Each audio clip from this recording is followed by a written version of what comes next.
오늘 본문으로 돌보시는 하나님이라는 제목으로 같이 말씀을 나누겠습니다. 오늘 말씀은 하나님께서 모세라는 사람을 찾아가서 이 모세에게 애굽에 있었던 이스라엘 백성들을 구원할 계획을 말씀하셨던 부분입니다. 성경을 좀 아시는 분들은 알겠지만 이스라엘 백성들이 애굽에 있었잖아요. 그리고 하나님은 이 애굽에 있는 백성들을 구원하려고 하셨어요. 그리고 그 구원의 계획을 누군가에게 알리셨는데 그 한 사람이 누구냐면 바로 모세입니다. 오늘 모세를 찾아가 어떻게 구원할 것이다 라는 것을 말씀한 부분입니다. 이 맥락을 모르시는 분들이 있을까 봐 조금만 설명을 드리면 아브라함의 자손이었던 요셉이 오랜 시간의 광야를 거쳐서 어디로 가게 되죠? 애굽으로 가게 되죠. 그리고 이 애굽에서 뭐가 되게 됩니까? 애굽에서 총리가 되게 됩니다. 이 요셉은 누구의 아들이었죠? 네, 야곱의 아들이었죠. 네, 이스라엘의 아들이었죠. 당시 이제 이스라엘 그 가나안 땅 야곱이 있었던 그 땅에 이제 그 기근이 들어서 이제 야곱이 요셉이 있었던 애굽의 애굽 지역으로 가게 되죠. 왜냐하면 애굽에는 많은 먹을 것과 풍요로운 것이 있었고 야곱이 거했던 그곳에는 기근이 있었기 때문에 요셉의 아버지였던 야곱은 요셉이 애굽에서 총리가 됐다는 소식을 듣고 자신의 가족들 70명을 데리고서 애굽으로 가게 됩니다. 그래서 요셉이 총리로 있었을 때는 이 야곱과 야곱의 가족들이요 이 애굽에서 아주 잘 지냈었어요. 그렇죠? 그런데 이제 요셉을 총리로 세웠던 바로 그리고 요셉을 기뻐했던 그들의 가족을 기뻐했던 왕이 죽고 이제 다른 왕이 세워지게 됐을 때 다른 왕은 이 요셉과 이 야곱의 가족들 즉 이스라엘 백성들을요 그리 좋아하지 않았어요. 왜냐하면 이 이스라엘 백성들이요 그 숫자가 굉장히 빠른 수로 불어나게 됐거든요. 이 애굽 지역 안에 한켠에서 이 고센 땅에서 이스라엘 백성들이 살게 됐는데 이들이 어찌나 생육을 번성을 빨리 하는지 인류가 계속 많이 번성이 된 거예요. 처음에 요셉과 야곱을 좋아했던 왕이 그냥 잘 있기를 원했지만 이제 다른 왕이 세워지고 이 요셉과 야곱을 보았을 때 왠지 이 이스라엘 백성들이 점점 커져서 애굽을 대적할 것 같은 생각이 들어서요 일찌감치 정책을 세워가지고 이 이스라엘 백성들을 노예로 삼기를 시작합니다. 그래서 이제 요셉이 죽고 난 이후에 다른 왕이 세워지고 나서 이스라엘 백성들은요 이 애굽에서 풍성한 삶을 살게 된 것이 아니라 노예의 삶을 살게 돼요. 그런데 그게 장차 거의 몇 년의 시간을 그렇게 보내게 되죠. 네, 한 400년의 시간을 그렇게 보내게 됩니다. 사실 이제 하나님의 어떤 예정하신 미리 아신 시간 가운데 그것이 있었지만 사실 그것을 조금 떠나서 이스라엘 백성들은 이 현실 세계에서 굉장히 큰 어려움을 겪게 됐다는 것이죠. 좀 아시는 분들은 알겠지만 당시 애굽 백성들은 돈이 많고 그 애굽의 영광을 세우기 위해서 애굽의 그럴싸한 엄청난 건물들을 막 상징적인 건물들을 세우려고 노력을 했는데 그 모든 일들을 누구에게 시켰냐면 이스라엘 백성들에게 시켰습니다. 이스라엘 백성들에게 뭐 벽돌을 만들고 짚을 가져오고 건물을 세우는 이 모든 일들을 시키고요. 제대로 된 어떤 임금을 주지도 않고 먹을 것만 주면서 거의 종처럼 부리게 됐어요. 그래서 이스라엘 백성들이 사람은 많아지고 이제 아이들도 커가는데 그 모든 삶이 계속 노예로 끌려가니까요. 이제 그 삶에서 지치게 되고 고된 노동과 가난으로 계속해서 시달리게 된 것이죠. 그런데 이스라엘 백성들이 어떠한 백성들입니까? 이스라엘 백성들은 하나님을 믿는 백성들이잖아요. 그렇죠? 아브라함으로부터 하나님의 자녀로 백성으로 이미 택함을 받았고 그의 후손들이기 때문에 이미 하나님에 대한 신앙을 가지고 있었던 사람들이에요. 그래서 이스라엘 백성들이 그러한 문제가 해결되지 않고 그런 어둠 속에 있으니까 누구를 찾기 시작했냐면 이제 하나님을 찾기를 시작합니다. 그래서 성경에 보면 이들이 뭘 했다고 말하냐면 이 고된 노동이 심해지니까 하나님께 부르짖었다라고 기록합니다. 즉 하나님을 간절히 찾고 이 고통에서 구원해 달라고 외친 것이죠. 근데 여기에 더 충격적인 것은 이스라엘 백성들이 고된 노동으로도 힘들었지만 거의 막바지에 갔을 때는 이스라엘 백성들이 너무 많아지니까 이 바로 왕이요 무슨 정책을 세우냐면 이스라엘 백성들 중에 남자 아이가 태어나면 2살 아래로 다 죽이라는 명령을 내립니다. 그러니까 이스라엘 백성들이 이제는 유아 어린아이의 학살까지도 이제 당하게 된 것이죠. 그러니까 이스라엘 백성들이 이 고통이 너무 심해지고 극에 달하니까요. 이제 점점 더 의지할 곳이 없어 이들은 이제 하나님을 찾기를 시작했죠. 자, 그런데 이들의 부르짖음이 얼마나 간절했는지, 이들의 그 고통에서 살려달라는 외침이 얼마나 간절했는지 오늘 말씀에 보면 어떤 역사가 일어나기 시작하냐면 하늘에 계시던 하나님께서 모세를 찾아오셔서 이스라엘을 구원하겠다고 선포를 하십니다. 그들의 부르짖음을 들으시고 하나님께서 일을 하기 시작하세요. 즉 하나님이 그들의 부르짖음을 듣고 그들을 구원하시겠다고 작정하시고 그 구원의 일을 일으키시기 위해 누구를 찾아오시냐면 모세를 찾아오십니다.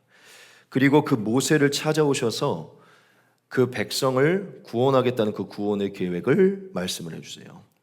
그리고 오늘 저희가 이 출애굽기 3장을 읽었는데 이 3장은요 사실은 하나님의 구원의 계획의 전체적인 스토리가 기록되어 있습니다. 아주 모세에게 디테일하게 얘기하세요. 어떻게 구원할 것이고 구원의 목적이 무엇이다라는 것을 말씀해 주죠. 오늘 제가 그 구원의 목적 가운데 한 부분만을 가지고 왔는데 그 부분을 좀 포커스를 두고 나누기 위해서 하나님은 구원의 계획을 전체적으로 말씀을 하십니다. 그리고 하나님을 만나 그 구원의 계획을 들었던 모세는 이스라엘 백성에게 찾아가 하나님이 나에게 찾아왔다고 말하고 이스라엘 백성들을 소집하여서 그 하나님의 구원의 계획을 하나하나 이루어갑니다. 그래서 결국 하나님은 모세에게 말씀했던 것 그대로 많은 기사와 표적을 통해 이스라엘을 구원하시고 그들을 건지셔서 어디로 인도하시죠? 네, 가나안으로 인도해 주셨습니다. 그게 이제 성경의 배경인데 오늘은 그들을 가나안으로 인도하기 이전에 하나님이 모세에게 하셨던 그 말씀의 한 부분인 것입니다. 오늘 저희가 하나님이 모세에게 주셨던 이 말씀을 좀 주목하면서 이 안에 담긴 진리를 같이 나눌 것인데 이 안에는 오늘날 우리가 섬기고 있는 하나님이 어떠한 분이신지 또 우리의 삶의 어떠한 부분을 인도하시는지를 우리가 잘 볼 수 있습니다. 그리고 우리를 향한 하나님의 계획이 무엇인가, 처음부터 하나님이 가졌던 그 계획이 무엇인가를 나타내고 있어요. 이게 이스라엘의 역사 같지만 이스라엘은 오늘날 교회를 예표하고 교회가 따라가야 할 길이기 때문에 이 이스라엘에게 행하셨던 하나님의 말씀, 행하신 일들은요 오늘 우리 교회를 향한, 성도를 향한 하나님의 말씀과 같죠. 그래서 오늘 이 짧은 말씀 안에 담긴 하나님을 살피면서 하나님이 누구이시고 우리에게 무엇을 원하시는가 이 부분을 같이 보도록 하겠습니다. 첫 번째는 바로 이것입니다. 우리 같이 한번 읽도록 하겠습니다. 시작. 하나님은 우리의 근심을 아시는 분. 아멘. 이스라엘 백성들이 심한 고통과 근심을 가지고 하나님께 외쳤을 때 하나님이 그것을 들으시고 모세를 찾아오셨습니다. 이스라엘을 구원할 한 사람을 세우시려고 모세를 찾아오셨죠. 그리고 이 모세에게 하나님이 첫 마디를 꺼내시는데요. 아브라함과 이삭과 야곱의 하나님으로 계시하신 이후에 첫 마디를 꺼내시는데 하나님이 뭐라고 말씀하시냐면 이렇게 말씀을 하십니다. 하나님이 하신 말씀입니다. 우리가 자세히 봅시다. 여호와께서 이르시되 내가 애굽에 있는 내 백성의 고통을 분명히 보고 그들이 그들의 감독자로 말미암아 부르짖음을 듣고 그 근심을 알고 이렇게 말씀을 하세요. 하나님이 이렇게 말씀하십니다. 내가 내 백성의 고통을 분명히 보았다라고 말씀하세요. 그들이 그 애굽의 감독자로 말미암아 부르짖고 있는 것을 내가 분명하게 들었다라고 말씀하세요. 그리고 그들의 생각과 마음과 그들의 삶의 어려움이 무엇인지를 알고 있다라고 말씀을 하세요. 하나님은 눈, 귀, 머리, 마음 이 모든 것을 사용하시면서 내가 이스라엘 백성의 모든 삶의 어려움을 눈으로도 귀로도 마음으로도 알고 있다라고 말씀하셨다는 것이죠. 여러분 제가 이 표현을 보면서 그냥 하나님께서 단순히 그들의 어려움을 내가 알고 있어 라고 말할 수 있겠지만 하나님이 이렇게 말씀하시는 걸 보면서 제가 하나님의 섬세한 성품을 깨달았어요. 여기서 여러분 이 말씀 속에서 나타난 하나님은 어떤 분이십니까? 여기서 나타난 하나님의 성품은 무엇입니까? 여러분 하나님은요 이스라엘의 삶을 관찰하고 계신 분이시고 그들의 기도를 듣고 계신 분이시고 그들의 삶의 문제를 알고 계신 분이십니다. 믿으십니까? 하나님은요 이스라엘의 삶과 그들의 문제를요 관심을 두고 바라보고 계신 분이세요. 그것을 외면하지 않으시고 그것을 섬세하게 관찰하시고 돌보고 계신 분이시라는 것이죠.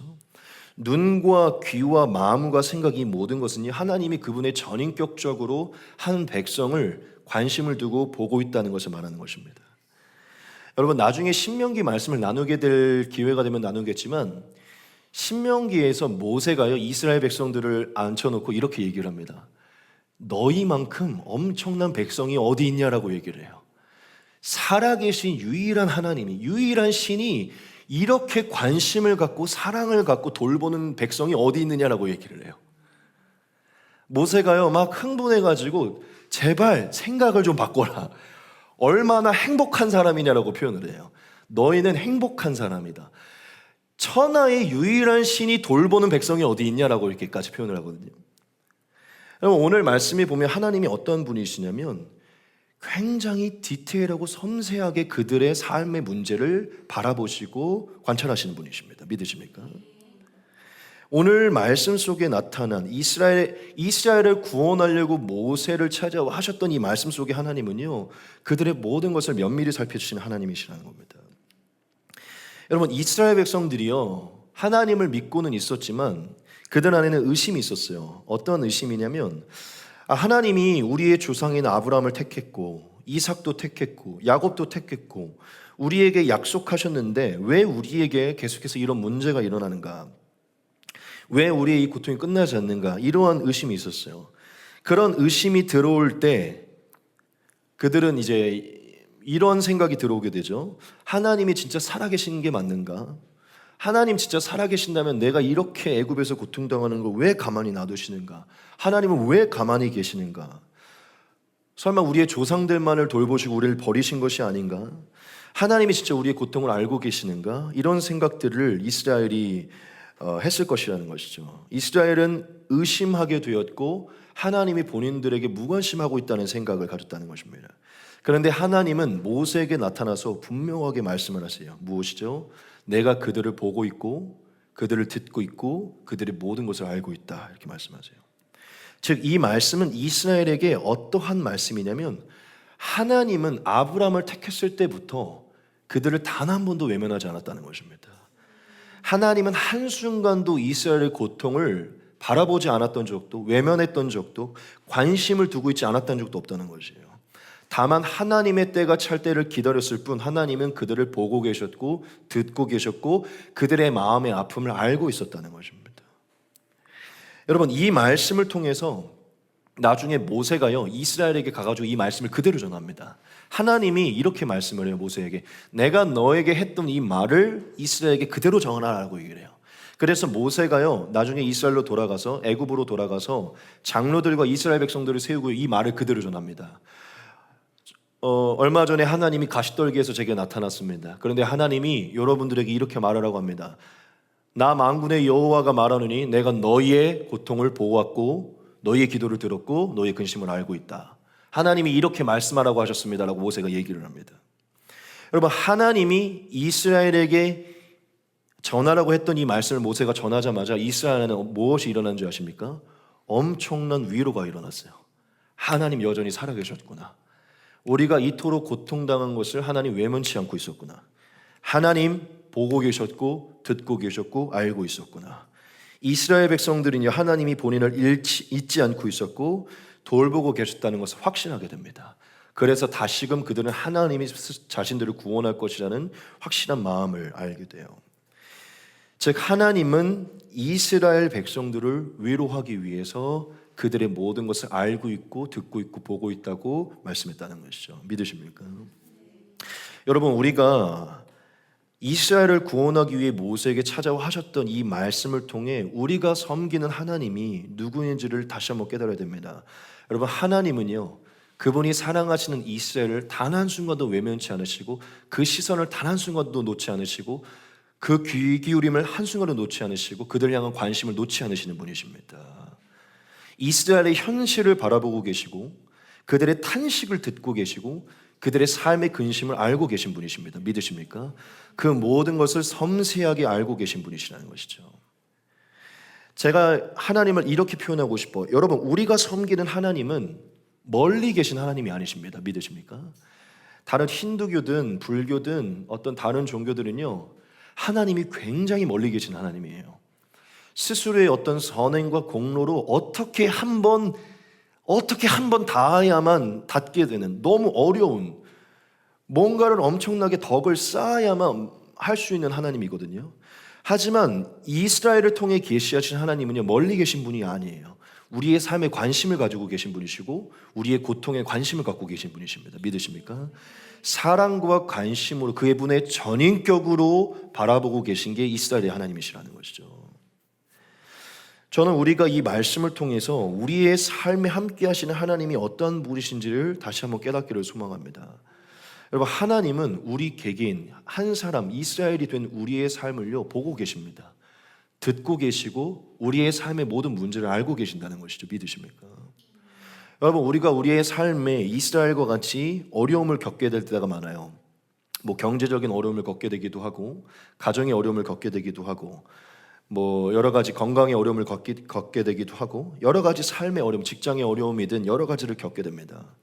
근데 그런 어려움들이 우리가 해결되지 않을 때 우리는 의심을 하게 돼요. 어떤 의심을 갖게 되죠? 하나님이 진짜 살아있는 것이 맞는가? 하나님이 나에게 관심을 두고 있는 것이 맞는가? 하나님이 나를 인도하고 있는 것이 맞는가? 우린 그런 의심을 갖게 된다는 것입니다. 그런데 그런 의심을 가졌던 이스라엘에게 하나님 뭐라고 말씀하시죠? 그분의 모든 관심을 다하여 전인격을 다하여 그들을 돌보신다는 것입니다. 여러분, 하나님은 우리의 삶의 모든 것을 보고 계십니다. 듣고 계시고 알고 계세요. 왜냐? 하나님은 인격적이신 분이시고 우리의 삶을 전인격으로 인도하고 계시기 때문입니다. 사랑과 관심이 많으시고 우리의 삶의 고통을 절대 외면치 않는다는 것이에요. 여러분, 이스라엘의 고통을 하나님이 외면치 않으십니다. 그것은 오늘날 교회와 모든 성도들을 그 고통을 하나님 절대 외면치 않는다는 것입니다. 여러분, 우리는 하나님을 오해하여서 하나님을 너무 멀리 계신 존재로 여기고 우리에게 관심이 없는 존재로 여겨서요, 우리의 삶의 고통이 다가올 때 이것을 혼자 해결하려는 마음을 갖게 돼요. 또한 하나님이 내 삶을 모르고 관심을 갖지 않고 내 삶을 모르신다는 생각 때문에요, 계속해서 지쳐갑니다. 근데 오늘 말씀에서 하나님은 우리에게 말씀하시고 우리의 생각을 바꿔주십니다. 하나님은 우리의 삶의 모든 부분을 바라보시고 알고 계신다는 것이죠. 하나님이 저와 여러분들에게 이 말씀을 남기시는 것은요, 우리가 어떠한 상황에 놓이든 하나님 그걸 알고 계시기에 그것을 알고 계신다는 말씀을 허락하시면서 우리를 위로하기 원하는 것입니다. 하나님은 오늘날 우리에게 찾아오셔서 무엇을 말씀하시냐면 다 안다라고 말씀을 하신다는 것이죠. 우리가 어떠한 고통에 놓이든 어떠한 근심에 놓이든 그것을 하나님 알고 계신다고 말씀하신다는 것입니다. 여러분, 우리가 가끔은 우리의 삶의 어떠한 고통이 해결돼야만 위로를 받게 되지만 사실은요, 누군가가 그 고통을 알아준다는 자체만으로도 위로를 받을 때가 있어요. 그렇죠? 그리고 사실은 이게 신앙에서도 적용이 되는 게요, 꼭 이 문제를 하나님이 해결해 줘야만 위로가 올 것 같지만 그게 아니라 하나님이 지금 내 상황을 알고 있다는 그 한 가지만으로도요, 굉장히 위로가 올 때가 있어요. 아, 하나님이 알고 계시는구나. 우리가 왜 위로가 안 되고 왜 지치고 평안이 안 찾아오냐면 사실 이 문제가 해결되지 않아서가 아니에요. 해결되지 않는다기보다는 하나님이 지금 여기에 관심을 안 갖고 있다는 생각 때문에 지쳐가거든요. 하나님이 내 처지를 모르시는가? 하나님이 내 고통을 아예 모르시는 거 아닌가? 관심조차 없는 것 아닌가? 그런데 하나님이 그걸 알고 계시고 그걸 바라보고 계신다는 그 안다는 그것이 그 확신이 들어올 때요, 엄청난 위로가 생겨요. 여러분, 하나님은 저와 여러분들에게 위로를 주기 원하십니다. 삶의 어려움과 고통 속에 있을 때 위로를 주기 원하세요. 무엇으로? 하나님이 그걸 보고 있고 듣고 있고 알고 있다는 그 사실을 가르쳐 주심으로 위로하신다는 것이죠. 여러분, 뒤에 다른 부분들을 나누겠지만 여러분, 하나님께서 저와 여러분들을 알고 계신다는 그 자체로 위로를 얻으시기 바랍니다. 이스라엘 하나님이 우리의 삶을 알고 계신다는 그 하나로 위로를 얻으시라는 것이에요. 그리고 더 중요한 것 한 가지를 나누겠습니다. 그게 무엇이냐면 여러분, 사실 우리의 삶의 문제와 고통을 알아주는 것은 진짜 하나님밖에 없습니다. 진짜 하나님밖에 없어요. 우리의 마음속 깊은 곳, 삶의 은밀한 부분의 고통과 근심까지 아시는 분은요, 딱 한 분이 하나님밖에 없습니다. 여러분, 부모님이 우리의 삶의 근심을 다 알아줄 것 같죠? 배우자가 다 알아줄 것 같죠? 자식이 다 알아줄 것 같죠? 다 죄인이고 다 자기 중심성 갖고 있기 때문에 절대 다 알아주지 못합니다.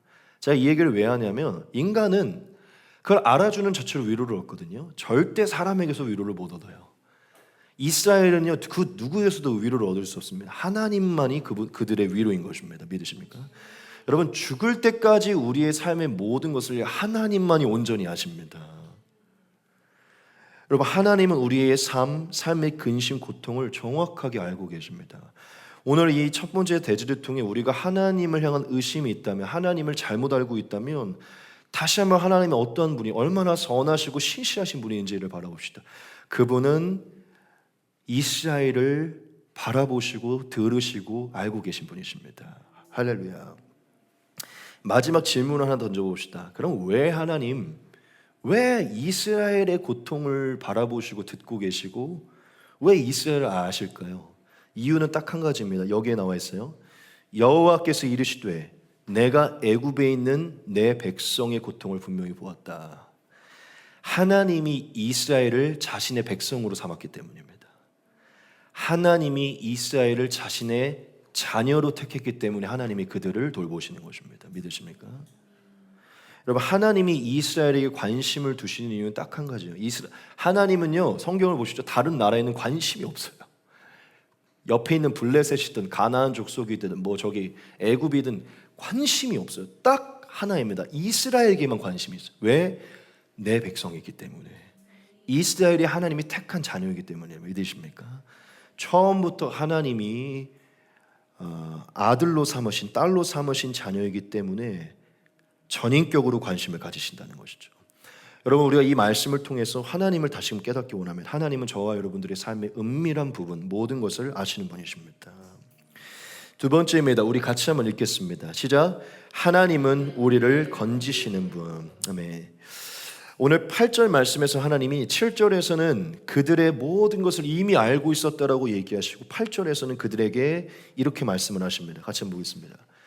내가 내려가서 그들을 애굽인의 손에서 건져내고 그들을 그 땅에서 인도하여 아름답고 광대한 땅, 젖과 꿀이 흐르는 땅, 곧 가나안 족속, 헷 족속, 아모리 족속, 브리스 족속, 히위 족속, 여부스 족속의 지방에 데려가려 하노라. 아멘.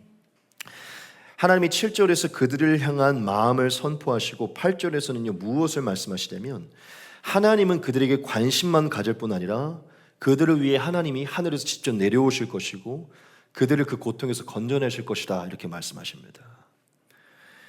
여러분, 이것은 이스라엘에게 진짜 엄청난 말씀이에요. 제가 아까 말했죠. 모세가 이 말씀을 이스라엘에게 그대로 전했거든요. 가서 여러분들이요, 하나님이 하늘에서 내려와서 애굽인들의 손에서 직접 건져내겠다고 하셨습니다라고 얘기를 했어요.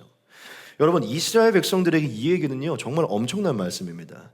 왜냐하면 이스라엘 백성들은요, 절대로 애굽에서 스스로의 힘으로 나올 수 없었기 때문이에요.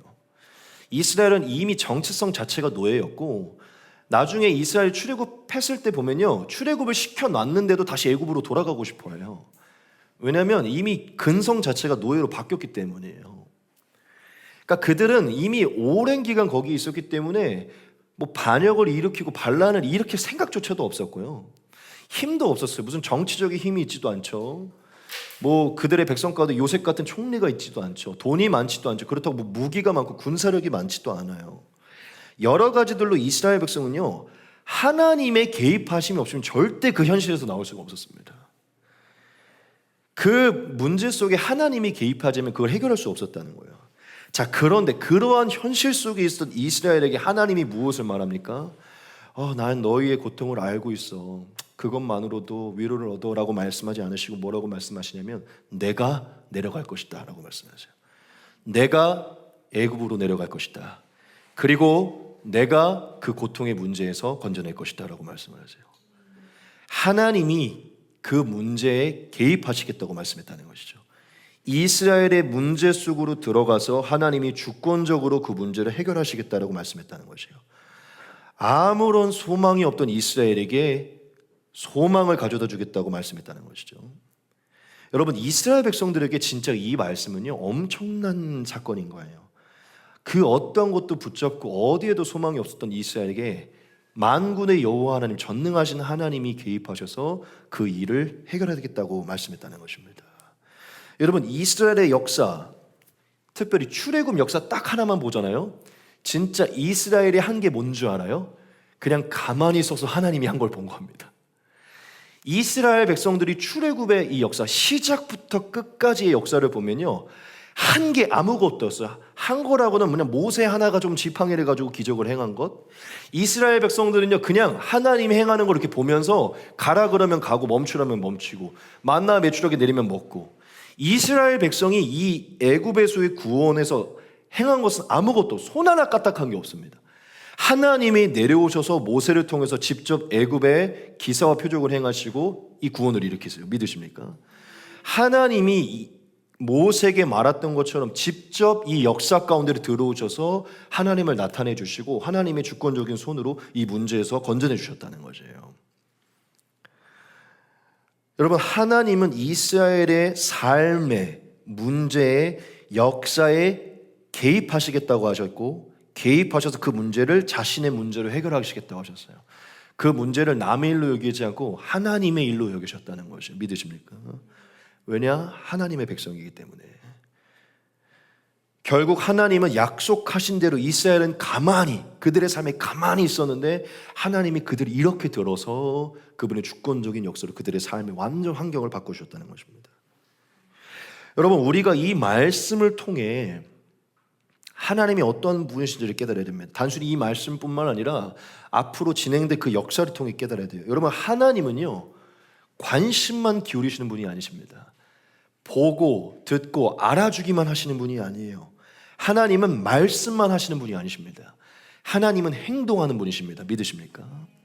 하나님은 행동하시는 분이세요. 하나님은요, 이스라엘의 삶에 직접적으로 개입하시는 분이고, 멀리 계시는 분이 아니라 직접 들어오시는 분이시고, 찾아오시는 분이시고, 그 문제를 자신의 문제와 같이 여겨주시는 분이십니다. 이스라엘을 사랑하기에 그들을 백성으로 삼고 자녀로 삼았기 때문에 자신의 백성, 자신의 자녀의 근심을 본인의 근심으로, 그들의 고통을 그분의 고통으로, 그들의 문제를 자신의 문제로 여기신다는 것이죠. 그들이 해결해야 되는 문제를 자신의 문제로 여기셔서 해결해 주시는 분이시라는 것입니다. 믿으십니까? 그게 바로 이스라엘의 삶에 역사하신 하나님이고 구약으로 하나님이 계시한 하나님이시라는 것이죠. 즉, 하나님이 택한 백성들의 삶의 문제 가운데 내려오시는 분이시고 개입하시는 분이시라는 것입니다. 그리고 여기서 더 중요한 게 있어요. 그게 무엇이냐면, 당연히 이스라엘 백성들이 찾기는 찾았지만 하나님은요, 이스라엘 백성의 삶에 주권적으로 먼저 찾아와 역사하시는 분이시라는 것입니다. 하나님은 이스라엘이 구하기 이전에도 사실은 이들을 먼저 찾아와 구원하려는 마음을 갖고 주권적으로 역사하신다는 것이죠. 여러분, 우리가 이 말씀을 통해 하나님이 모세에게 디테일하게 말씀하시죠. 내가 내려갈 것이다. 그들의 삶에 개입할 것이다. 그들 스스로가 구원하게 하지 않을 것이고 내가 애굽인들의 손에서 건져낼 것이다. 계속해서 주어가 내가이잖아요. 그렇죠? 앞에서도 마찬가지였어요. 내가 보았고 내가 들었다고 말씀하시고 내가 옮길 것이다라고 말해요. 하나님이 주권적으로 이 구원을, 이 문제를 해결할 것이라고 말씀하셨다는 것이죠. 여러분, 우리가 이 말씀을 통해서 하나님을 깨달아야 돼요. 하나님은요, 스스로가 책임지기를 원하십니다. 이스라엘의 문제와 삶의 문제를요, 자기의 문제를 하나님이 책임지기를 원하세요. 하나님이 주권을 갖기 원하시고 하나님이 그들의 삶의 문제를 하나님이 주권적으로 역사하기 원하신다는 것이죠. 믿으십니까?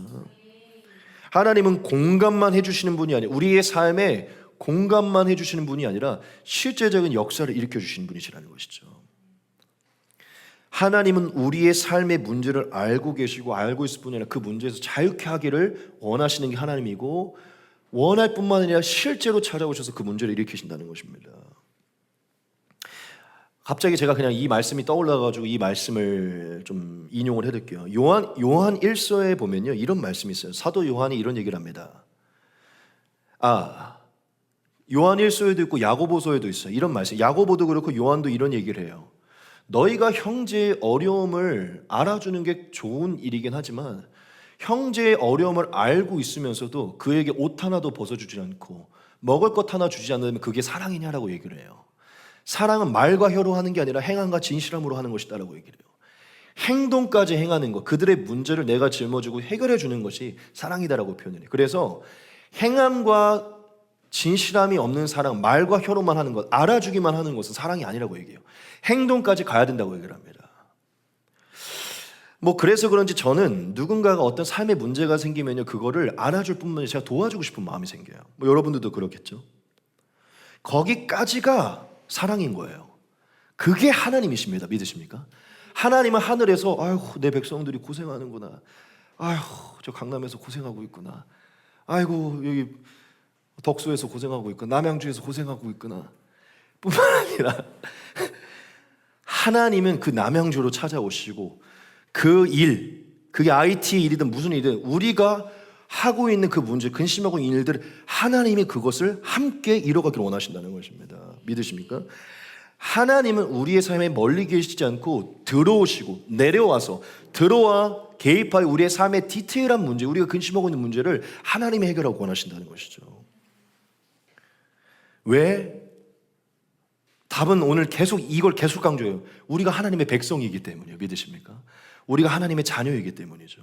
예수님 안에서 하나님의 자녀가 되었기 때문에 하나님은 우리의 문제를 하나님의 문제로 여기시고, 구약의 이스라엘을 하나님의 자녀로 삼았기 때문에 그들의 문제를 하나님의 문제로 삼으시고 외면치 않으시고 개입하시고 역사하신다는 것이죠.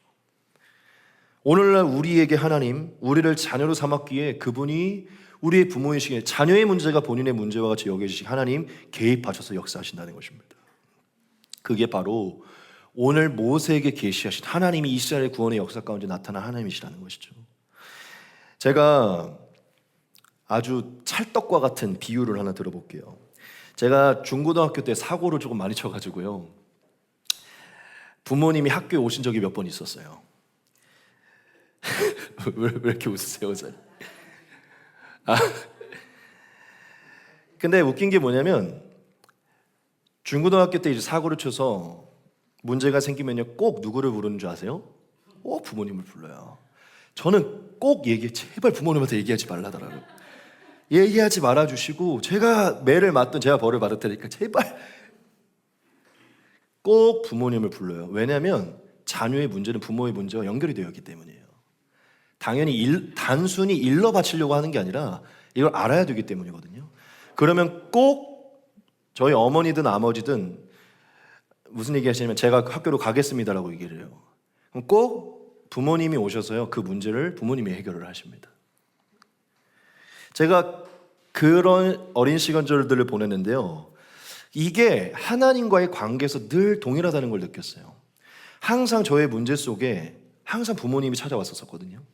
부모님이 죄송하다 말씀하시고 부모님이 해결하시고, 예전에 한번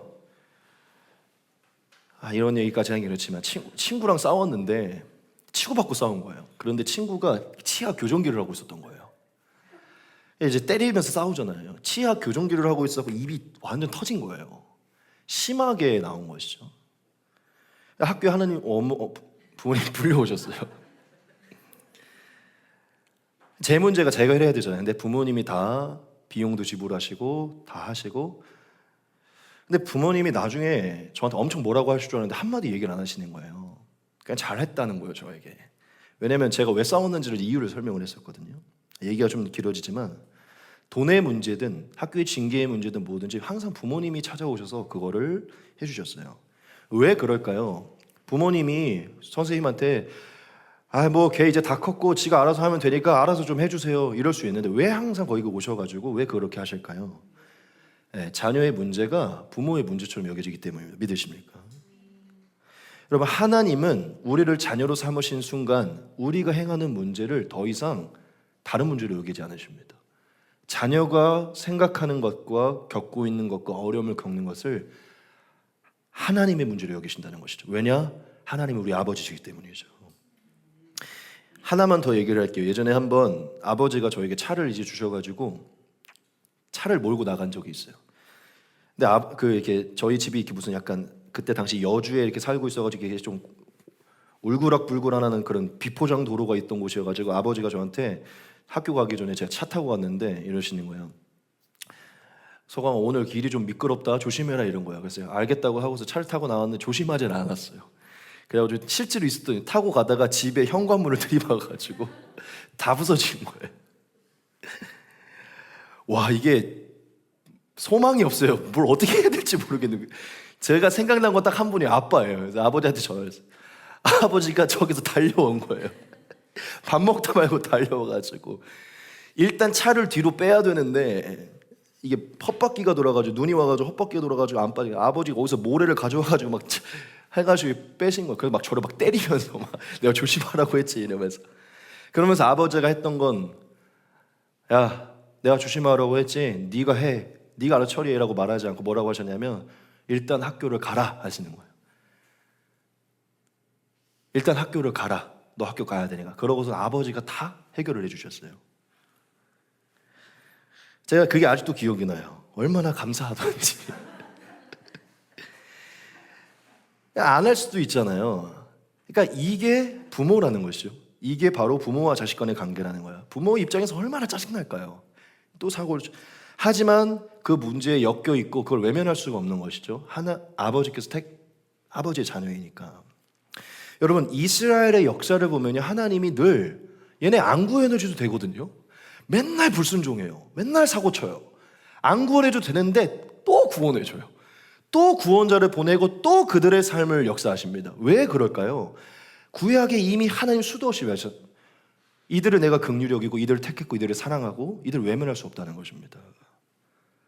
여러분 구약에 나타난 하나님, 오늘 이스라엘 백성 가운데 나타난 모세를 통해 계시던 하나님은요, 이스라엘의 삶의 문제를 외면하지 않는 분이십니다.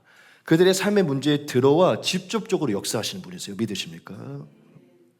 그들을 자녀로 삼았고 내 백성으로 삼았기 때문에 그들의 문제를 자신의 문제로 여겨서 직접적으로 그 문제에서 건지시는 분이 하나님이시라는 것이죠. 여러분 우리의 삶에 아무런 소망이 없을 때가 있어요. 진짜 어떠한 것도 해결할 수 없을 것 같은 그런 시간들. 아까 제가 자동차 그 사고가 나가지고 그 순간에 진짜 부를 사람이 없는 거예요. 하나님 아버지밖에는.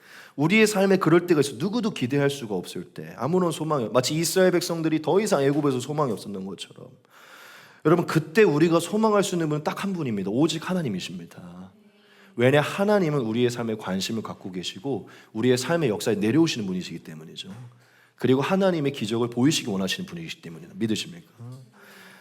여러분 오늘 이 말씀을 통해 하나님이 어떠한 분이신지 다시 한번 깨달읍시다. 하나님은 우리의 삶에 개입하시는 분이시고 문제를 하나님의 능력으로 주권적으로 해결하기 원하십니다. 믿으십니까? 우리의 삶에 먼저 찾아오시는 분이 하나님이시라는 것이죠. 사실 이것은 예수님의 복음과 연결되어 있어요. 사실 이 말씀은 예수님의 복음과 가장 연결되어 있죠. 내가 내려가서 애굽의 손에서 건져낼 것이다. 이건 사실 예수님의 복음이죠. 예수님이 하나님의 때가 찼을 때 이 지구로, 이 땅으로 내려오셨죠. 이 애굽은 사실 무엇이죠? 세상으로 예표가 되죠. 세상 속에 죄악의 종로로 타고 있던 우리를요 건져낼 것이다. 그렇죠. 여러분 예수님은 이 인류의 역사 가운데 들어오셔서 사망과 죄의 종로로 타던 우리를 그분의 주권적인 능력으로 건져내신 줄 믿습니다. 믿으십니까? 그게 바로 복음이요. 우리가 아직 죄인 되었을 때 우리의 삶과 역사에 들어오셔서 우리를 건져내셨다는 것이죠. 그런데 그런 예수님이 단순히 죄의 문제만 건드리실까요? 그렇지 않아요. 우리의 질병의 문제도, 우리의 직장의 문제도, 가정의 문제도, 돈의 문제도 예수님은 건져내시기 원하시는 것입니다. 그게 구약의 이스라엘과 신약의 예수님을 통해 계시던 하나님이시라는 것이죠. 여러분 우리가 하나님을 착각하지 않고 다시금 인식하기 원하십니다. 우리의 삶의 여러 가지 문제에 찾아오시고 개입하시는 것이 하나님이십니다. 삶에 문제가 생길 때 여러분 다른 것을 먼저 찾지 마시고 하나님을 찾으십시오. 하나님의 능력을 신뢰하시라는 것입니다. 믿으십니까? 하나님 내려가겠다고 작정하시고 내가 건질 것이다 라고 말씀하실 줄 믿습니다. 많은 부분에 하나님의 개입을 바라시고 하나님의 역사를 경험하시길 소망합니다. 마지막 세 번째입니다. 같이 한번 읽겠습니다. 시작. 하나님은 우리를 가나안으로 인도하시는 분. 오늘 이제 8절 마지막 부분을 보면요, 하나님이 이스라엘 향해 어떠한 계획을 갖고 있는지가 나타나 있습니다. 이 말씀을 다시 한번 봅시다. 내가 내려가서 그들을 애굽인의 손에서 건져내고 그들을 그 땅에서 인도하여 아름답고 광대한 땅, 젖과 꿀이 흐르는 땅, 곧 가나안 족속, 헷 족속, 아모리 족속, 브리스 족속, 히위 족속, 여부스 족속의 지방에 데려가려 하노라. 아멘. 하나님이 모세에게 말씀하십니다. 내가 내려가서 그들을 문제에서 건져낼 것인데 그 이유는 딱 한 가지이다라고 말씀하세요. 그게 무엇이죠? 바로 내가 이스라엘에게 주려고 했던 그 땅 가나안으로 그들을 인도하기 위해 그들을 건져낼 것이다라고 말씀하세요. 즉 하나님이 모세에게, 이스라엘에게 무슨 얘기를 하시냐면 나는 너희를 향한 계획을 가지고 있어. 너희의 삶에 개입하여 너희의 삶을 인도하는 이유가 있어 라고 말씀하셨어요. 그게 뭔 줄 아니? 너희의 삶을 가나안으로 인도하기 위함이라고 말씀했다는 것이에요. 여러분, 이 가나안은요 하나님이 이스라엘을 위해서 택하신 땅입니다. 성경에 보면요 이 가나안은 비옥한 땅이고 아주 소산이 많이 일어나는 땅이고 비가 잘 내리는 땅이고 곡식과 많은 것들이 풍성하게 자랄 수 있는 땅이에요. 그래서 구약에서 이 가나안 땅은요 풍요의 땅으로 상징이 됩니다. 하나님이 이스라엘에게 하나님이 직접 택하신 풍요의 땅으로 인도하시겠다고 얘기를 한 거예요. 여러분, 그럼 왜 하나님이 이스라엘 백성에게 이렇게 좋은, 오늘날로 말하면 저 약간 대치동 땅과 같은 그런 땅으로 왜 인도하겠다고 얘기를 하셨을까요? 그렇죠. 하나님이 이스라엘 백성들에게 그런 풍요의 삶을 주시기 원하시는 게 하나님의 계획이기 때문입니다. 가나안으로 상징되는 그 땅을 주시기 원하시는 게 하나님이시기 때문이에요. 하나님은 이스라엘 자신의 백성으로 삼으시고 자녀로 삼으셨죠. 하나님은 처음부터 자신이 택하신 만드신 자녀에게 풍요와 아름다운 삶을 허락하기 원하신 게 바로 하나님이시기 때문입니다. 그들이 하나님을 떠나 그것을 잃어버렸지만 다시 하나님 그들의 삶에 개입하여 이것을 허락하기 원하시는 게 하나님의 처음부터 가진 계획이기 때문이에요. 여러분, 우리가 궁금증을 가질 수 있어요. 근데 왜 하나님 갑자기 이스라엘에게 나타나셔서 왜 이스라엘에게 갑자기 왜 이렇게 좋은 땅을 주시려고 하실까 생각할 수 있어요. 근데 여러분, 이건 절대 갑자기 일어난 일이 아닙니다. 요즘 제가 매일 말씀을 통해 창세기부터 나누고 있어서 창세기 기록된 하나님의 창조의 처음 원리와 의미를 나누고 있는데 좀 잘 듣고 계신가요, 여러분? 그걸 봤다면 오늘 이 맥락을 이어갈 수 있을 거예요. 여러분, 하나님이 처음 사람을 만드셔서 처음 사람을 두신 곳이 어디죠? 에덴이에요. 여러분, 이 에덴이 어떻게 기록이 되어 있습니까? 이 에덴은요 인간이 좋아할 만한 아름답고 먹기 좋고 풍족한 모든 게 있었던 것이에요. 믿으십니까? 그리고 하나님은 그것을 임의로 먹으라고 하셨어요. 하나님의 사랑과 돌봄 안에서 자유를 갖고 하나님이 주신 풍성한 삶, 많은 것들을 누리고 하나님이 주신 창조의 능력으로 삶을 건설해 나갈 수 있는 아름다운 것을 에덴 동산 안에 두셨다는 것이에요. 여러분, 에덴이란 동산이 상징하고 있는 건 하나님이 처음 하나님이 지금 사람에게 주시려고 했던 삶의 환경은 아름답다는 것입니다. 풍성하다는 것이에요. 믿으십니까? 그들의 삶의 자유와 함께 하나님이 주신 것으로 이 창조 세계를 풍성하게 목적을 가지고 살아갈 수 있도록 만드셨다는 것이죠. 근데 그들의 지금 삶의 환경이 어디죠?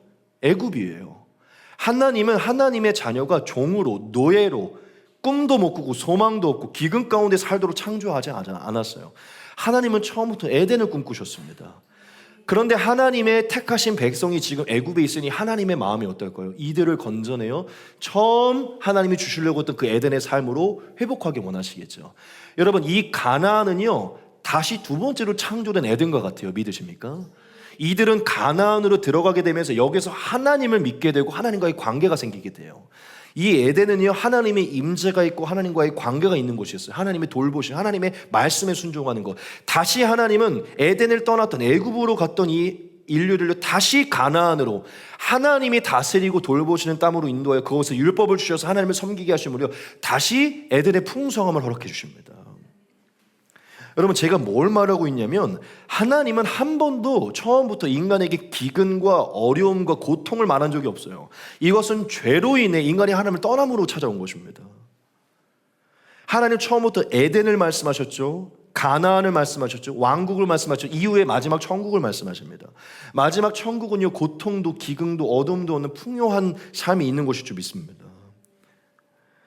여러분, 하나님이 이스라엘에게 정확하게 말씀하세요. 제가 하는 말이 아니에요.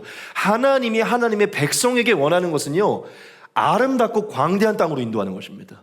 젖과 꿀이 흐르는 땅으로 인도하는 거예요.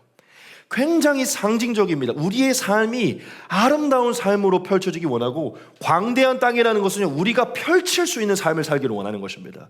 매일 우리의 삶 하나만을 이게 잘못된 것은 아니지만 이 삶을 떠나 꿈꾸고 소망하고 단순히 먹고 마시는 것뿐만 아니라 하나님이 주신 광대한 땅을 하나님이 주신 은사와 달란트로 꿈꾸고 소망하며 살아가는 삶을 원하신다는 것이죠. 여러분, 에덴의 삶과 애굽의 삶의 극명하게 이러는 차이가 뭐냐면요, 꿈이 없다는 것이에요. 미래가 없다는 것이요. 여러분, 하나님이 없는 사람들은요, 미래가 없어요. 그냥 먹고 마시는 하나만을 위해 삽니다. 하나님이 주시는 건 광대한 땅입니다. 젖과 꿀이 흐르는 땅, 그것은 하나님이 돌보심으로 그들의 삶에 풍요가 있는 것을 말하는 것입니다. 하나님은 참 먹음직스러운 단어를 사용하세요. 그렇죠? 젖과 꿀이 흐른다. 참 이 단어만 봐도 상상이 되잖아요. 그 땅은 막 젖과 꿀이 막 흘러 넘칠 것 같은. 제가 표현한 게 아니라 하나님이 표현한 거예요. 하나님이 왜 이렇게 표현합니까? 인간이 이 문자를 보고, 이것을 보고 하나님의 의도를 알게 하기 위함이에요. 하나님이 처음 인간에게 주시려고 한 삶은 잔치의 삶이라는 것입니다.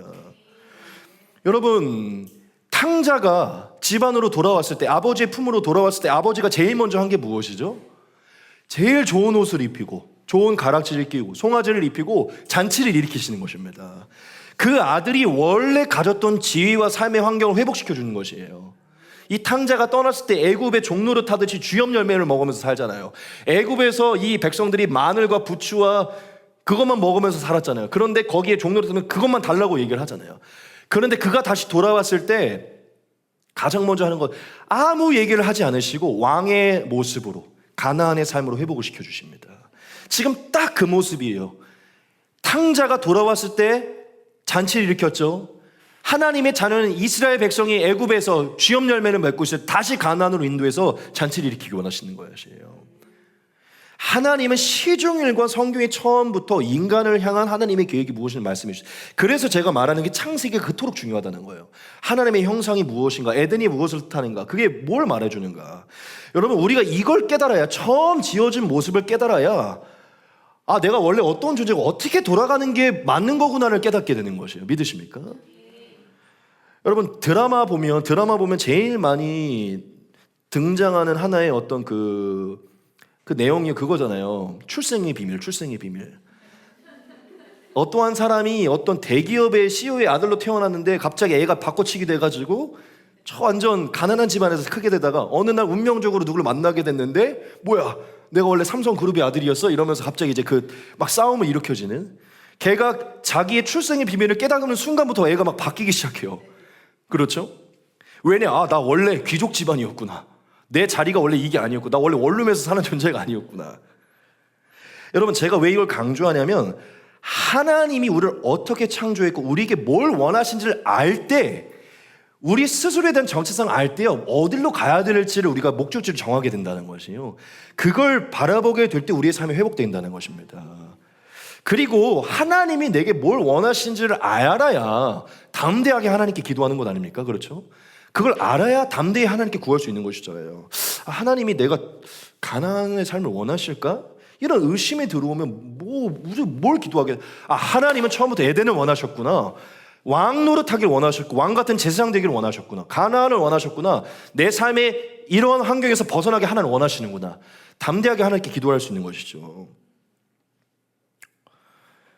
여러분, 저는 오늘 이 마지막 세 번째 대지에서 사실 영적인 부분을 조금 말하고 싶지는 않아요. 사실 하나님이 인도하시려고 하는 이 가나안은요, 가장 궁극적으로는 예수님을 통해 영원한 안식과 풍요가 있는 천국을 의미하는 것이죠. 그렇죠? 사실 이거는 궁극적으로는 천국입니다. 하지만 저는 오늘 여러분들에게, 제가 저번 주에 나눴잖아요, 우리의 삶의 현실을 조금 더 우리가 바라보자고. 오늘은 이 영적인 천국을 좀 내려놓고 현실에 임할 천국을 좀 우리가 바라보기를 원합니다. 여러분, 우리의 현실에도 가나안이 임해야 될 줄 믿습니다. 여러분, 이스라엘 백성들은요, 뜬구름 잡는 가나안을 꿈꾼 게 아니에요. 이스라엘 백성에게 가나안은요, 현실적으로 문제가 해결된 것입니다. 그들은 부추와 마늘만 먹다가 그 가나안에서 엄청난 풍성한 과일과 곡식을 먹기 시작했고, 집을 얻기 시작했고, 풍성한 삶을 얻기 시작했어요. 믿으십니까? 여러분, 이스라엘 백성에게 가나안은요, 실제적인 삶의 문제가 회복되고 실제적인 정체성이 회복된 곳이라는 거예요. 더 이상 종으로 살지 않아도 되고 자유함을 살게 되고 하나님이 주시는 평안과 안식을 얻게 되는 그러한 삶의 회복이 일어났다는 것입니다. 여러분, 하나님은 우리에게 궁극적인 천국을 허락하지만 우리의 삶의 실제적인 천국을 허락하시는 줄 믿습니다. 믿습니까? 저는 저와 여러분들이 하나님을 믿고 예수님을 믿으면서 우리의 삶에 허락되는 아름다운 삶과 광대한 땅과 젖과 꿀이는 삶을 조금씩 해결해 나가야 된다고 믿습니다. 그냥 그게 하나님이 우리를 향한 뜻이니까. 우리의 삶에 개입하여서 우리의 삶을 인도하신 이유는요, 아름다운 삶으로 인도하기 원하는 것이에요. 더 우리의 삶이 적과 꿀이는 삶이 일어나서 그 꿀을 우리만 누리는 게 아니라 더 우리가 누군가의 그 꿀을 전해주는 사람이 되게 하기 위해서 우리를 인도하신다는 것이죠. 여러분, 하나님이 우리의 삶의 문제, 우리의 삶에 개입하지 않는다면 우리 하나님 너무 능력이 없는 하나님이에요. 사실 우리의 삶에 너무 활력을 가져다 주지 않는다는 것이죠. 여러분, 하나님은 영원한 생명을 가져다 주지만 우리의 삶에 직접적인 축복의 역사를 허락하십니다. 믿으십니까? 여러분, 제가 산 증인이에요. 아름답고 광대한 땅과 적과 꿀이 흐르는 땅의 산 증인이 저예요. 사실 저희 어머니가 증인이죠. 저희 어머니가 결혼을 하고 나서 저희 아버지가 그래도 저의 설교를 잘 안 들으시기 때문에 다행인데, 저희 아버지가 술을 정말 많이 드셨어요. 그리고 사업을 많이 하시고 부동산 일을 많이 하시다 보니까 비즈니스 하신다고 막 외제차 타고 다니시고 술 엄청 드시고 골프 치러 다니시고, 예전엔 사실 막 여자 문제도 있으시고 막 그러셔가지고 집도 잘 안 들어오시고 막 출장 가시다고 떠나 있고 막 이러시면서 어머니가 결혼하시자마자 이 고난이 시작된 거예요. 애굽의 삶이 시작된 거예요. 그래서 막 아버지랑 많이 싸우기도 하시고, 아버지가 굉장히 좀 폭력적이셔서 많이 싸움 다툼도 있고, 저도 어릴 때 많이 맞고 막 그랬어요. 그런데 이게 피가 무서운 게 제가 조금씩 크게 되면서 제가 똑같은 삶을 살아가는 거예요. 술 먹고 음란하게 지내고 방탕하게 지내고 막 그렇게 지내는 거예요. 저희 어머니가 죽을 것 같은 거예요. 하나님을 믿고 있고 살아가는데 왜 이 모양인가. 누나랑 어머니는 천사였고 저랑 아버지는 마귀였어요. 마귀. 저랑 아버지 때문에 집안이 지옥이었어요. 누나는 어릴 때부터 한 번도 어긋나지도 않고 잘 자라고, 저희 어머니도 아버지 믿고 예수를 믿고 이제 하는데 계속 이제 문제. 그래서 저희 어머니가 새벽 예배를 나가가지고 맨날 기도를 하신 것이죠. 하나님, 더 이상 난 이렇게 살 수는 없다. 이렇게 예수 믿으면서 나 이렇게 살 수 없다. 새벽 예배 나가서 맨날 이 저주를 이 대에서 끊어달라고. 하나님, 정말 이 저주를요, 나를 죽이든 나에 대해서 끊어주고 서강이 이후로는 이 더러운 저주를 이어가지 말게 해달라고 막 미친 듯이 진짜 오늘 이스라엘 하나님께 기도하듯이 한 거예요. 그 기도가 상달이 된 거예요. 하나님이 개입하기 시작하셨어요. 제 삶에 하나님이 찾아오신 거예요. 하나님이 성령을 부어서 개입하기 시작했어요. 그 뒤로 제 외모, 제 삶이요 진짜 아름답게 변화되기 시작하고, 맨날 그냥 돈, 여자, 명성, 성공만을 쫓던 삶에서 하나님의 꿈을 꾸면서 이 세상을 하나님의 영광을 채워갔던 삶이 시작되게 해요. 제 삶의 여러 가지 문제가 해결되고, 건강의 문제는 동의 문제는 해결되면서 지금 제 옛날 사진 보면요 진짜 상상도 안 될 모습을 하고 있거든요. 근데 그 영향을 받아서 저희 아버지가 변화가 돼서 저희 아버지가 지금 목사님이 되셨거든요. 여러분, 제가 이 얘기를 왜 드리냐면, 하나님은 실제적으로 가나안을 만드십니다. 실제적으로 순을 끊게 만들고요, 실제적으로 음란을 끊게 만들고요, 실제적으로 돈의 문제를 끊게 만들고, 실제적으로 이 저주의 문제를 끊어내신다는 것이에요. 실제적으로 저희의 그 2013년부터 저희의 집안이 가나안이 시작되기 시작했어요. 그런데 거기엔 우리 어머니의 부르짖음과 하나님의 개입이 있었다는 것입니다. 여러분, 제가 이 얘기를 왜 드리냐면, 하나님은 실제적으로 역사하십니다. 멀리서 바라보면서 안타까워만 하지 않는다는 거예요. 우리가 바라보고 근심하고 외치는 것을요 해결하신다는 것이죠. 여러분, 크리스찬의 삶이 아름다워져야 됩니다. 광대해져야 돼요. 하나님의 꿈으로 펼쳐져야 됩니다. 믿으십니까? 젖과 꿀이 흐르는 삶이 우리의 삶에서 펼쳐져야 돼요. 여러분, 내 삶에는 왜 이런 게 없을까 하고 여러분들에게 죄책감을 주거나 자격지심을 주려고 하는 게 아니에요. 지금 우리에게 필요한 건 소망입니다. 하나님의 뜻이 무엇인지를 알고 기도하는 것이에요. 믿으십니까?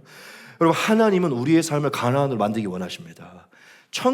그 천국을 지금 이 땅에서 조금씩 더 일으키기 원하신다는 것이에요. 여러분, 하나님이 우리를 향한 계획이 무엇인지를 깨달으셔야 돼요. 하나님은 가나안으로 인도하기 원하십니다. 그들을 그 땅으로 데려가기를 원하노라. 여기죠. 인도하여서 데려가기를 원하노라. 하나님이 원하시는 거, 우리가 하나님을 만날 순간부터 조금씩 삶의 환경이 늘어나는 푸른 초장으로 인도되기를 원하는 것입니다. 그게 우리의 목자 되신 하나님의 일이라는 것이죠. 그래서 예수님이 저와 여러분들에게 이렇게 말씀하셨죠. 내가 문이니 누구든지 나로 말미암아 들어가면 구원을 받고 또는 들어가며 나오며 꼴을 얻으리라. 도둑이 오는 것은 도둑질하고 죽이고 멸망시키려는 것뿐이요 내가 온 것은 양으로 생명을 얻게 하고 더 풍성히 얻게 하려는 것이라. 아멘. 예수님이 우리에게 영적인 것을 풍성히 주시지만 육적인 삶에서도, 이 현실의 삶에서도 풍성히 얻는 역사를 주십니다. 믿으십니까? 여러분, 하나님이 저와 여러분을 향해 얼마나 창조적이고 미래적이고 희망적인 생각을 가지신지를 바라보십시오. 우리의 부모이신 하나님은 우리의 삶을 아름답게 이끌어가기를 원하십니다. 우리 바실레아 교회가 더 아름다운 곳으로 이사갈 줄 믿습니다. 젖과 꿀이 흐르는 교회가 되어서 나눠주는 가나안과 같은 교회가 될 줄 믿습니다. 그리고 이 교회에 오시는 분들의 삶도 가나안이 되게 될 줄 믿습니다.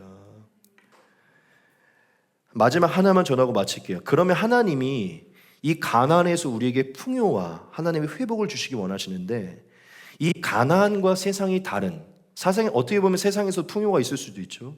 이 가나안과 이 세상이 다른 한 가지가 무엇일까요? 그렇죠, 여러분. 세상은요 본인 스스로의 노력으로 풍요를 만들어가는 땅입니다. 하지만 이 가나안은요 이스라엘이 하나님을 섬김으로 하나님이 주시는 풍요를 누리는 땅이에요. 믿으십니까? 그냥 이스라엘은 하나님의 율법을 섬겨 하나님만을 섬기면 됩니다. 그럼 하나님이 그 풍요를 허락해 주십니다. 여러분, 그들이 누울 처소도 하나님이 택했고요, 거기서 나는 것도 하나님이 허락하시는 것입니다. 그러면 하나님이 오늘날 우리 크리스찬들을 천국으로, 이 교회로 인도하셨다면 우리가 행해야 되는 것은 하나예요. 더 이상 우리의 주권, 우리의 힘으로 행하는 것을 내려놓고 예수님과 하나님의 말씀을 지켜 그분이 허락하시는 풍요의 삶을 살아가는 것입니다. 믿으십니까? 이 마지막 말씀 하나만 읽겠습니다. 모세가 이스라엘에게 이렇게 말씀해서 가나안에 들어가기 직전입니다. 그러므로 너희는 내가 오늘 너희에게 명하는 모든 명령을 지키라. 그리하면 너희가 강성할 것이요 너희가 건너가 차지할 땅에 들어가서 그것을 차지할 것이며, 또 여호와께서 너희의 조상들에게 맹세하여 그들과 그들의 후손에게 주리라 하신 땅, 곧 젖과 꿀이 흐르는 땅에서 너희의 날이 장구하리라. 네가 들어가 차지하려 하는 땅은 네가 나온 애굽 땅과 같이 아니하니 거기에서는 너희가 파종한 후에 발로 물대기를 채소밭에 댐과 같이 할 거니와, 너희가 건너가서 차지할 땅은 산과 골짜기가 있어서 하늘에서 내리는 비를 흡수하는 땅이요 내 하나님 여호와께서 돌보아 주시는 땅이라. 연초부터 열만까지 내 하나님 여호와의 눈이 항상 그 위에 있느니라.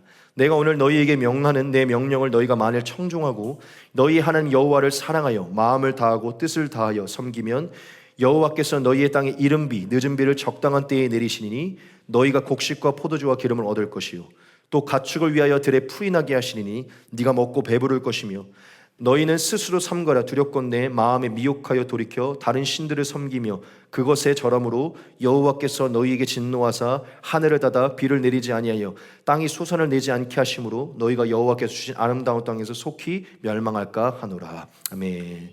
모세가 가나안에 들어가기 직전에 이스라엘에게 하는 얘기의 핵심은요, 하나님이 돌보아 주실 것이라는 것입니다.